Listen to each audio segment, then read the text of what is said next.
Hello, everyone. I hope everybody has had a great week. I hope everyone had a safe Labor Day. And to get on to the topic of week 4, we were asked to think of some vital information that we would give to a group of new slash soon to be mothers. I think something vital would be to stress the fact of nutrition. Nutrition is such a key component to becoming a new mother because you're not only feeding yourself, you're feeding another human being or human beings. And it's a lot to take into consideration when you're saying, oh, I'm just going to eat me a bag of chips. It cannot just be about you anymore. So I think that's very important to stress. And then it also leads into breastfeeding.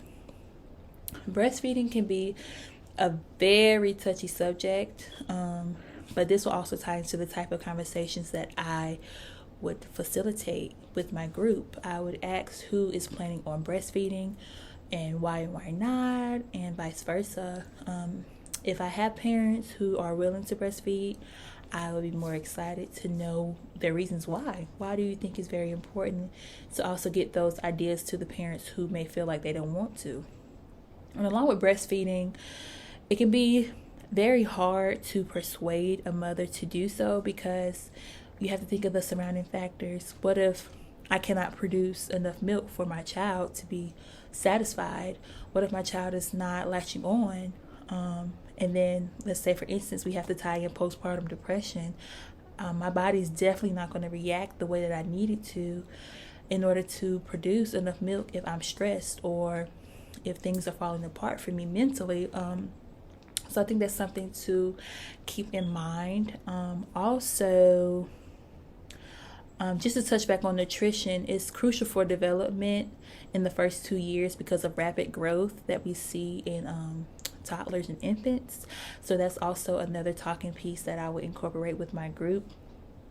And another talking point to have, I think it would be good to ask about the ideal environments that the parents are expecting to have their children in. We can see that with growth, we have imitation. So what type of environment will my child be in? Will they see positive things? Will they see negative things? And long term, we have to think, if my child is in a positive environment, then they will produce positive feelings, positive relationship, positive friendships. So I think it's important to ask that question. And we also need to consider cultures as well within this group. Do we have adopting parents who may have come with their surrogate that also need to discuss these factors as far as breastfeeding, or what is their thoughts as far as like the surrogate?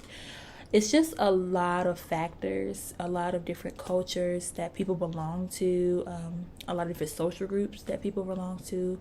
Many people have different beliefs as far as how a baby gets their nutrients. Some parents don't want to breastfeed. Some parents want to feed their children goat milk or formula. And in a sense, formula can be okay if they have like surrounding health conditions, which is very understanding. But breastfeeding is also very cost efficient or cost effective.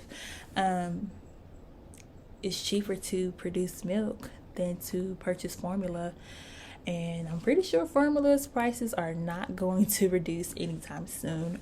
So I would definitely stress that to my group as well. Excuse me. Some more advice that I would give to my expecting mothers would be to reduce the stress if possible, because what you feel, the baby feels also. And once they start to do that bonding, it's very hard to detach in a sense. I know that, I think the saying is like, you can feel when your child is sad, in a sense, type situation. Your child can also feel your emotions as well. So I think that's very good to stress to the parents. The less stress is the best stress. And I think when starting to see our children grow and become toddlers, it's very good to limit the expectations of children. I think that's very hard to say because we are surrounded by such high expectations by society, and we just want the best for our children. But too much exposure, in a sense, can interfere with the brain's potential to grow in the process that it takes the the right developmental stages. We don't want to speed up the growth. We want to have it to be in the constant level that is expected. Also, I would have a conversation with my group about what type of setting are they in now. Personally, is the mother in a healthy relationship? Is this a single mom? Is this a same-sex relationship? Like, what type of relationship dynamic do we have? And that can also tie into how much stress is put on the mother if we take a look at what type of setting that she is in. Some support that I would provide my expectant mothers with would be daycare options, because I know that it's hard to ask a woman who was once working to just completely let that go. And I think that also ties into postpartum as well.